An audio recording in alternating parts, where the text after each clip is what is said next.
Berdalih ingin menambah jumlah pengikut di media sosial, seorang pemuda membuat konten video berbau sara di akun pribadinya. Ia membuat video seolah-olah sebuah masjid di Bandung, Jawa Barat memutar musik disco dengan kencang. Meski pelaku sudah meminta maaf, proses hukum di kepolisian terlanjur berjalan. Lantas bagaimana kasus ini bakal bergulir? Berikut kisahnya dalam Jejak Kasus. Demi konten, masjid pun dilecehkan.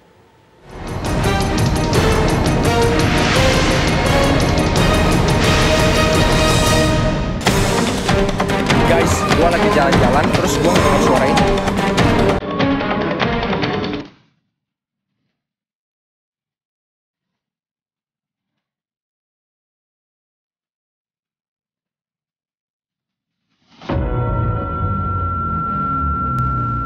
Media sosial adalah salah satu wadah yang digunakan oleh setiap orang guna untuk berkomunikasi ataupun mencurahkan ide dan gagasan dalam sebuah kreativitas. Namun, tahukah Anda, dalam bermedia sosial ini harus penuh dengan kehati-hatian agar tidak melanggar hukum. Seperti yang terjadi di wilayah Bandung, Jawa Barat, di mana ada seorang mahasiswa berinisial KW berusia 19 tahun harus rela berurusan dengan masalah hukum dikarenakan diduga menyebarkan konten palsu. Dan berikut adalah laporannya dalam Jejak Kasus kali ini. Saya Kenneth William, saya meminta maaf sebesar-besarnya kepada semua umat Islam, kepada Persis, dan kepada semua orang yang tersinggung oleh konten saya tersebut di TikTok kemarin. Saya berjanji saya tidak. Ini adalah ungkapan Kenneth William saat berada di Polrestabes Bandung, Jawa Barat. Pemuda ini ditangkap lantaran merekayasa konten di media sosial soal masjid yang memutar musik. Kenneth mengunggah videonya dalam aplikasi TikTok @KenWillBoy. Ibaratkan nasi sudah menjadi bubur, meskipun sudah meminta maaf, namun mahasiswa berinisial KW tersebut masih harus melaksanakan proses hukum yang berlaku. Lantas, siapakah sebenarnya sosok dari mahasiswa berinisial KW tersebut? Dan apakah memang perbuatannya tersebut hanya semata-mata demi viralnya konten dalam media sosial?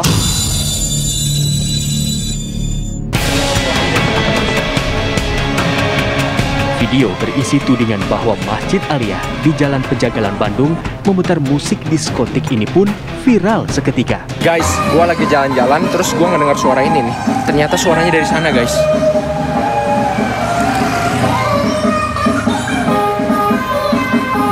Yang nyetel lagu ini bener-bener nggak ada akhlak.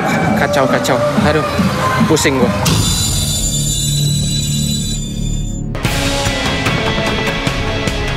Bahkan netizen berbondong-bondong mengecam video yang syarat akan sara ini. Namun sayangnya Kenneth memberikan jawaban dengan dalih edukasi dan diakhiri dengan bagi-bagi hadiah. Orang gue bikin konten itu edukasi, jangan setel lagu di masjid. Walaupun di konten tersebut gue pakai editan, itu cuma buat perumpamaan. Tapi maksudnya tuh jangan pernah setel lagu di masjid.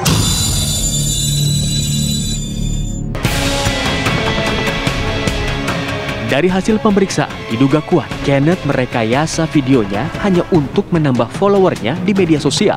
Sejauh ini motivasinya apa, Dan? Motivasinya itu hanya untuk menambahkan follower di TikToknya. Jadi follower menggunakan TikTok sehingga akan bertambah. Mungkin dia akan mendapat keuntungan dari bertambahnya follower untuk mengikuti dari kegiatan dari tersangka tersebut.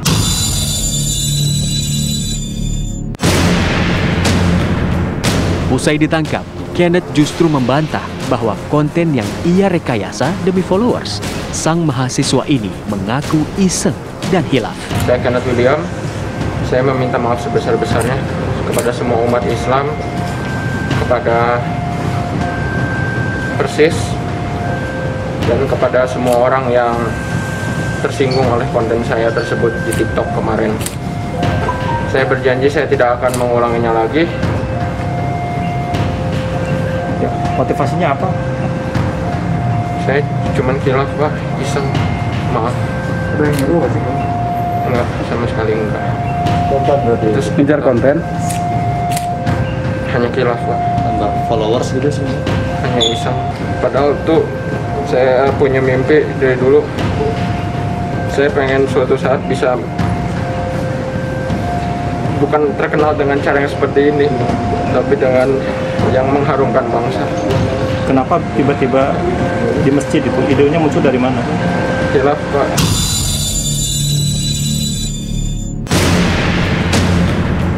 Menurut pegiat media sosial Enda Nasution, banyak ide kreatif yang sebenarnya bisa diadopsi untuk dijadikan konten tanpa menyinggung soal sara. Untuk penggunaan media sosial pada umumnya, batasan yang paling gampang adalah tentu batasan hukum. Jadi hal-hal yang sifatnya melanggar hukum, penipuan, ancaman, fitnah, pencemaran nama baik, itu semua adalah batasan hukum yang paling bawah. Nah, tapi di atas itu, walaupun tidak melanggar hukum, tentu ada nilai-nilai atau norma-norma yang harus kita ikuti juga. Kalau melanggar aturan hukum, tentu ada sanksi hukum. Tapi kalau melanggar norma atau melanggar norma-norma sosial, akan ada sanksi sosial. Dan kalau di internet, bisa jadi ada hukuman dari netizen juga ya.